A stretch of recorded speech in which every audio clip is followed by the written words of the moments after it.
Ottawa launches Buy Canadian rules for steel, housing, energy. Support funds active as factories retool. Breaking tonight, Canada pivots from U.S.-driven output to home-built infrastructure.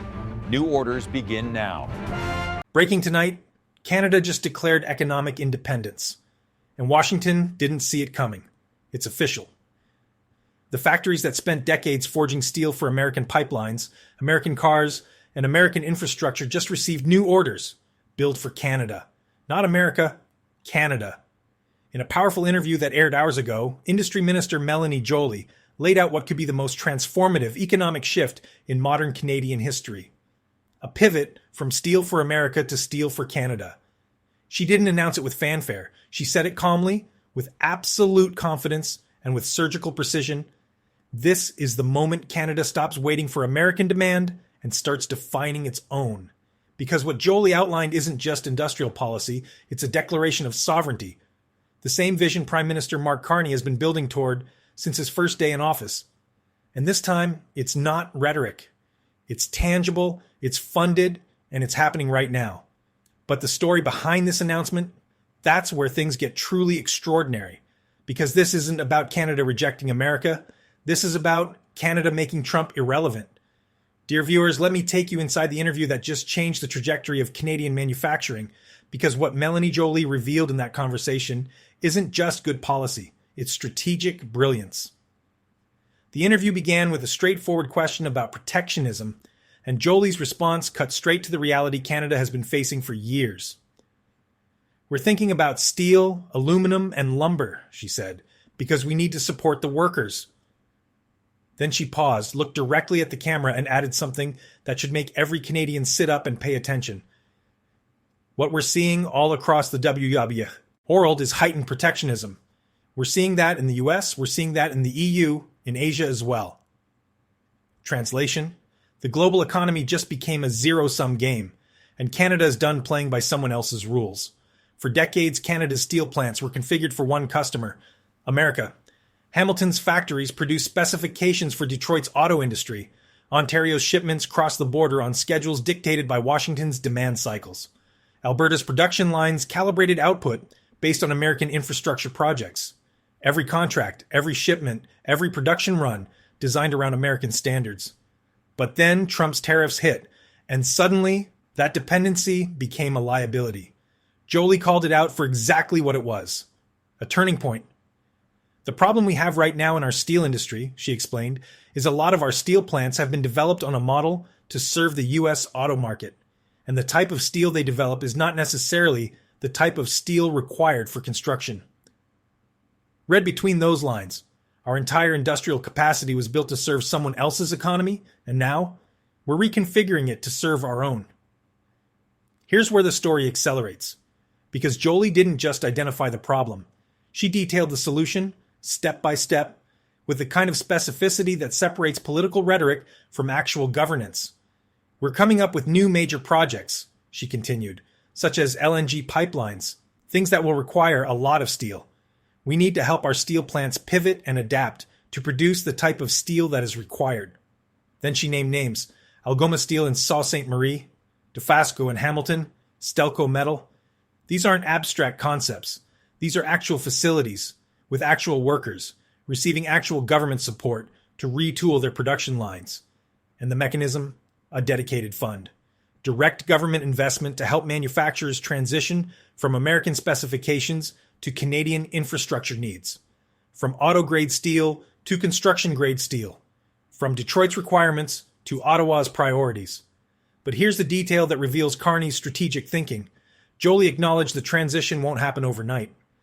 While that is happening, she explained, we will make sure that the proponents of major projects are able to import steel that is linked to what they need, while they pivot bit by bit and take Canadian steel. That's not weakness. That's wisdom. Canada isn't slamming the door on imports. Canada is building the capacity to make imports unnecessary. Now, the interviewer pressed harder. Made it a requirement, they asked. What happens when private sector projects resist? Joly's response was masterful. If we make it a requirement right now, we don't have the type of steel needed, so we need to make sure that it's a requirement over time. Notice the phrasing, not if we make it a requirement. When we make it a requirement.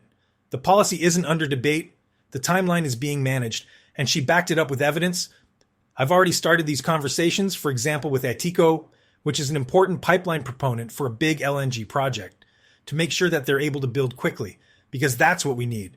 We need to create economic growth. We need to create jobs. That's the balance Canada is striking. Economic sovereignty without economic disruption. Independence without isolation. And it's working. By this spring, Joly confirmed, the Buy Canadian policy becomes law. Every major federal project, whether housing construction, shipbuilding programs, or energy infrastructure, will source Canadian steel, employ Canadian labor, and follow Canadian standards by default, not as an aspiration, as a requirement. But then the conversation took a turn that exposed exactly why this policy matters beyond economics. The interviewer asked about Trump's tariffs and their impact on the auto sector, and Joly's response: it should be framed in every Canadian history textbook. I'm very much aware that U.S. tariffs are having an impact on the auto sector, she began. Nobody is surprised by this. Then her tone shifted, became pointed, became personal. But what I'm saying to GM and Stellantis is, we have a fund to support you. We have a way to get through this. And by the way, we were there in 2008 and 2009. We took stakes in your company. We Canadians made sure that you would be able to get through this.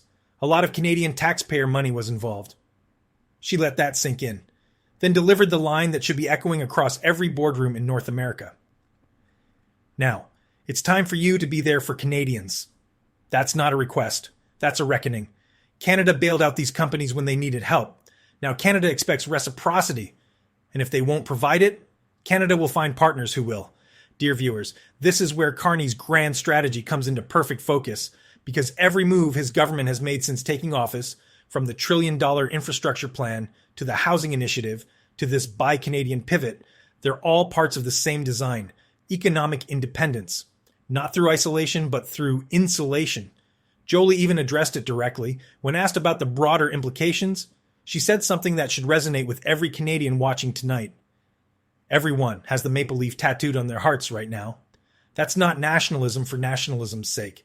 That's collective awakening. The realization that Canada has everything it needs to thrive without depending on the political chaos unfolding south of our border. And here's the strategic brilliance. Canada isn't isolating Trump through confrontation. Canada is isolating Trump through irrelevance. Every domestic supply chain secured, every local contract signed, every Canadian-made shipment delivered weakens Washington's economic leverage over Ottawa. Not because Canada is fighting America, because Canada is building for itself. The ripple effects are already visible. Canadian manufacturers no longer have to wait for U.S. contracts. They have guaranteed demand here at home. Shipyards in Halifax and Vancouver are constructing new defense vessels using Canadian steel. Infrastructure projects from coast to coast are sourcing Canadian materials. Energy projects are employing Canadian workers. And Trump's tariffs, the weapon that was supposed to force Canadian capitulation, it became the push that forced Canada to finally stand on its own feet.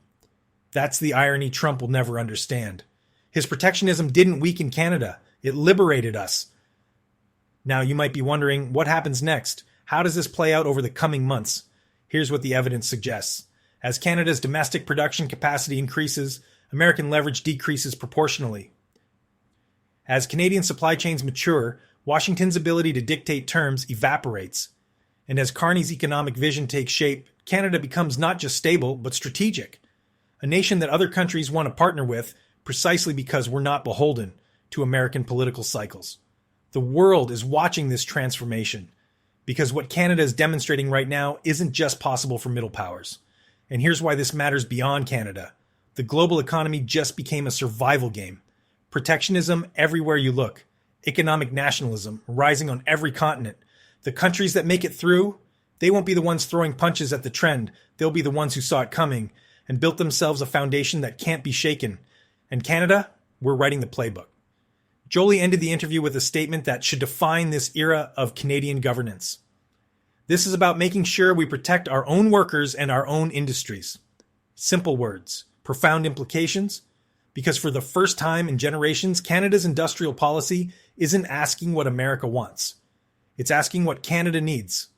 That's the shift. That's the revolution. That's when everything changed. When Canada stopped talking about independence and started building it. Because real independence, it's not something you declare in a speech. It's something you forge in a factory. Independence doesn't come from speeches or slogans. It comes from factories producing materials. It comes from workers building infrastructure.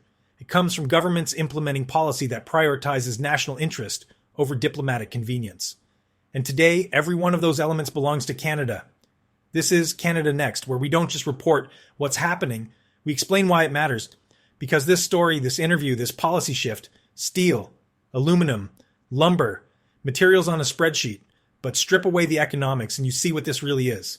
Canada realizing we never needed permission to build our own future. The capacity was always there. We always did. And it's about leadership, Carney and Joly's leadership, that had the vision to see it and the courage to execute it. The era of building for America is over. The era of building for Canada has begun, and the world just noticed.